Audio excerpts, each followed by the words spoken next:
Nosso estudo de hoje está na primeira carta aos Tessalonicenses, capítulo 5, versículo 25. Irmãos, orai por nós. Emmanuel comenta na lição 17 do livro Pão Nosso, Intercessão. Muitas criaturas sorriem, ironicamente, quando se lhes fala das orações intercessórias. O homem habituou-se tanto ao automatismo teatral que encontra certa dificuldade no entendimento das mais profundas manifestações de espiritualidade. A prece intercessória, todavia, prossegue espalhando benefícios com seus valores inalterados. Não é justo acreditar, seja essa oração o incenso bajulatório a derramar-se na presença de um monarca terrestre, a fim de obtermos certos favores. A súplica da intercessão é dos mais belos atos de fraternidade e constitui a emissão de forças benéficas e iluminativas que, partindo do espírito sincero, vão ao objetivo visado por abençoada contribuição de conforto e energia. Isso não acontece, porém, a pretexto de obséquio, mas em consequência de leis justas. O homem custa a crer na influenciação das ondas invisíveis do pensamento, contudo, o espaço que o cerca está cheio de sons que os seus ouvidos materiais não registram. Só admite o auxílio tangível, no entanto, na própria natureza física, vêem-se árvores venerandas que protegem e conservam ervas e arbustos, a lhes receberem as bênçãos da vida sem lhes tocarem jamais as raízes e os troncos. Não ouvides os bens da intercessão. Jesus orou por seus discípulos e seguidores nas horas supremas. É o estudo de hoje que está tratando das orações que são feitas por outrem. A gente não vai nem entrar aqui no mérito, né, da oração feita por aquele que já desencarnou. A gente vai falar que só oração feita por aqueles que estão aqui encarnados, porque essa feita por aqueles que desencarnaram, dentro das correntes religiosas, tem muita gente que defende que ela não deve ser feita, acreditando possivelmente que ou morreu, acabou, ou então morreu, você não tem mais acesso ao espírito imortal de alguma maneira. A gente não vai entrar aqui no mérito dessa, porque seria alongar demais o estudo e levar para outros cantos.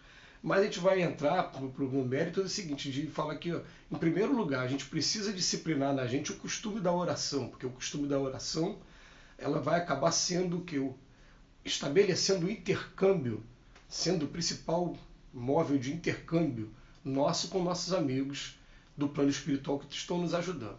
Que aí as pessoas vão chamar de Espírito Santo, ou então a gente prefere aqui ficar com o que está no livro dos Espíritos, o que está no Evangelho segundo o Espiritismo, que a nossa prece ela deve ser direcionada diretamente para Jesus, para Deus, para o Pai.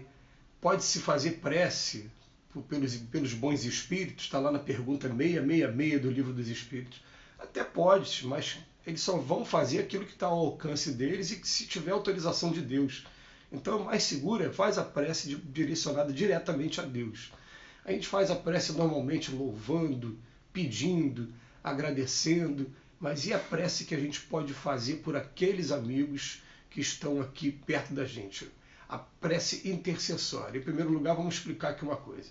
A gente não desconfia ainda do poder que o nosso pensamento tem.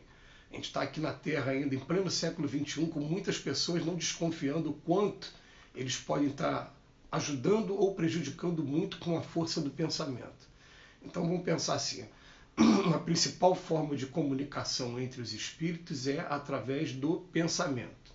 Ponto. A gente recebe centenas de pensamentos diariamente. Por dia, centenas de pensamentos que não são nossos. Agora, esses pensamentos, quando a gente vai falar que é a principal forma espiritual, não é só aquele que está desencarnado, não, que está encarnado também.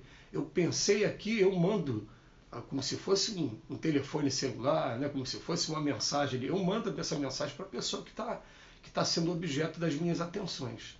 Então, o que acontece? É muito comum até as pessoas desenvolverem um pouquinho mais essa sensibilidade e acontecer aquelas coisas que as pessoas falam, que coincidência, né?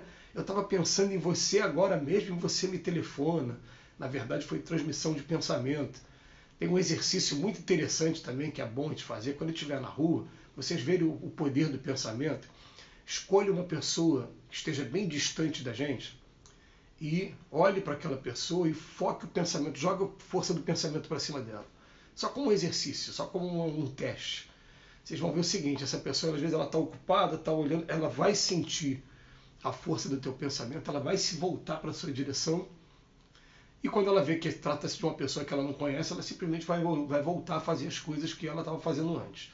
A menos que ela também tenha muita força de concentração também. Às vezes a pessoa consegue se concentrar tanto que não se deixa influenciar por essa corrente também, né? E está presa naquele momento ali. Mas a gente vai concluir com o seguinte: quando a gente pensa em alguém, aquela pessoa está sentindo o influxo dos nossos pensamentos. Está sentindo aquela coisa boa, mesmo que ela não saiba de primeiro momento identificar. Muitas pessoas conseguem identificar sim. Quando alguém faz a prece por nós, a gente no mesmo momento vem aquela pessoa na nossa cabeça, vem aquele sentimento, aquela coisa como se fosse alguém pegando no colo, acalmando a gente, e a gente sente que tem amigos, que tem pessoas próximas perto da gente. Agora, o que a prece pode estar fazendo com a gente? Em primeiro lugar, quando eu faço a prece, eu estou direcionando diretamente a minha prece para o meu anjo da guarda. É o primeiro que está aqui, ó, é o preposto nomeado por Jesus para ajudar a gente aqui na Terra. Eu fiz minha prece, bem para o anjo da guarda, que vai ter gente que vai chamar, né, o Espírito Santo, cada um. Gente, esse jogo de palavras não interessa, vamos para a prática. Né? Fiz a prece, chegou aqui no meu anjo da guarda. Essa prece, ela também está sendo ouvida pelos outros espíritos, que são espíritos familiares, espíritos amigos meus. O meu pensamento já está indo diretamente para a pessoa que eu estou pensando, tá? Mas assim mesmo, aqueles que são os meus amigos aqui também vão estar se interessando. Por quem que você está fazendo prece? É para quem? Ah, é para fulano? Não, fulano realmente precisa. Vamos lá conhecer essa história. Vamos... E, gente, vamos tentar não aprender na prática, porque não adianta a gente ficar só na teoria. Né? Por exemplo, o que eu vou dizer que é aprender na prática? Eu já contei esse exemplo aqui. A gente começou um trabalho, já tem 15 anos, né, de entregar quentinha no meio da rua, para moradores de rua. Então você chega no meio da rua, está o rapaz lá sentado, que abandonou a própria família, com fome. Você chega para ele, meu amigo, você está querendo jantar? Entrega quentinha para ele. E vira as costas e vai embora. Mas ele tem ali amigos espirituais do lado dele, que também estão ali tentando ajudá-lo, e estão, de certa forma, até comovidos com a etapa que ele está vivendo. Aí o que acontece? Você chega ali e ajuda, o espírito está do lado dele, começa a olhar para você, quem é essa pessoa que está ajudando? E aí a gente recebeu a notícia de que eles seguiam a gente, os espíritos, para saber de onde nós éramos e o que nós estávamos fazendo. Quando viam o trabalho que o grupo estava fazendo de maneira despretensiosa, de maneira impassional, gostavam da gente, simpatizavam com o grupo e vinham ajudar a gente também. Então olha bem como é que acontece. Né?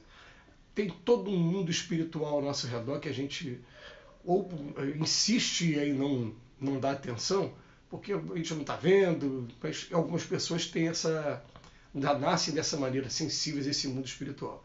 Mas pelo fato da gente não estar vendo, a gente acaba não dando atenção ao que está acontecendo.